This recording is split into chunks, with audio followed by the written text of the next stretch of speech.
Magandang hapon, yung araw ng Sabado, September 30, 2023. Update po muli sa lagay ng panahon. Ayon sa Pag-asa, lalo pang lumakas ang bagyong Jenny at ngayon ay taglay lakas ng hangin na aabot sa 65 km per hour at bugsong 80 km per hour. At kumikilos west-southwestward sa bilis po na 35 km per hour. Sa ngayon ay nanatiling mataas ang tsansa nito na makakapekto sa Hilagang Luzon bilang isang severe tropical storm to typhoon category sa araw ng Miyerkules at Huwebes. Mararamdaman din ang hanging habagat sa kanlurang bahagi ng bansa.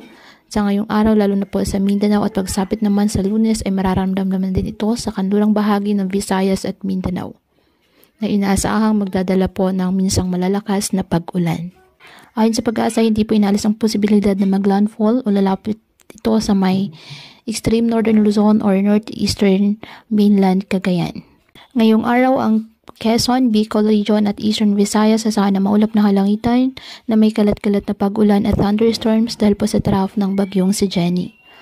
Ang Mimaropa, Zamboanga Peninsula at nalalabing bahagi ng Visayas apektado po ng habagat. Ang nalalabing bahagi ng bansa kasama na ang Metro Manila makakaasa pa rin po ng bahagyang maulap hanggang sa maulap na kalangitan with isolated rain showers or thunderstorms dahil po sa trough ng nasabing bagyo at mga localized thunderstorms. Kaya pinapayuhan ng ating mga kababayan na maging maingat po sa mga posibilidad ng pagbaha at pagguho ng lupa, lalo na po kapag may malalakas na ulan, at ugaliin na magdala palagi ng payong o kahit anong panangga sa ulan o kahit naman sa init ng araw kapag lalabas po ng ating mga tahanan. At yan po muna ang update sa lagay ng panahon ngayong araw. Muli patuloy po tayo na mag-ingat at palaging tandaan, God loves you. Stay safe and God bless.